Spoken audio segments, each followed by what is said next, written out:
mitä ja se on päin vittu. Mun pitäis nostaa sängyt, mut se on päin vittu. Ei jaksa tunna biittiä, se on päin vittu. Ei edes synny riimiä, sekin on päin vittu. Ei kukaan muista tikkaa ja se on päin vittu. Mä olen yksinäinen ja se on päin vittu. Kun kaikki kääntää selkänsä, se on päin vittu. Kun musta paska puhutaan, sekin on päin vittu. Mä voisin päätä safkaa, mut se on päin vittu. Kun ei ole edes leipää, se on päin vittu. Ei oo massia yhtään, se on päin vittu. Mä pistin Kelan hakemuksen, mut se on päin vittu. Ja muija lähti menee, ja se on päin vittu. Joten en saa enää vittu, se on päin vittu. Siis ei vittu, mitä vittu, kaikki on päin vittu. Kun vittu koko kos on mennyt päin vittu. Miks kaikki menee aina päin vittu? Mua vituttaa niin vitusti, et se vituttaa.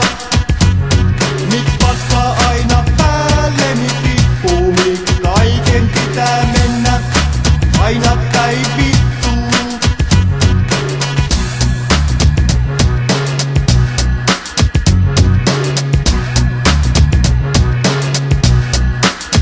Oh yeah, mä laulan niinku Antti Tuisku ihan päin vittu. Ja riimitään kun pikku G ihan päin vittu. Mulla on itse tunto tällä hetkellä päin vittu. Ja sen kuulee tästä biisistä, joka on päin vittu. On mulla viime aikoina mennyt päin vittu. Niinku raiska ja yöllä siis ihan päin vittu. Niinku työllisyystilanne on päin vittu. Ja voisin vetää kännit, mut se on päin vittu. Niinku Kiekko Leijonat pelaa päin vittu. Mä varmaan tapan itsenikin ihan päin vittu. Viritän hirttoköyden katto ihan päin vittu. Ja romahdan tuolin alas ihan päin vittu. Kyllä tällä hetkellä kaikki on päin vittu. Ja se on päin vittu, jos on kauan päin vittu. Siis vittu vittu vittu, kun vituttaa kun päin vittu on. Kaikki vittu, kaikki ihan päin vittu. Miks kaikki menee aina päin vittu? Mua vituttaa niin vitusti, et se vituttaa.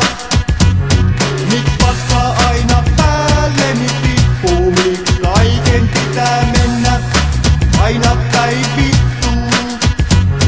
Miks kaikki menee aina päin vittu?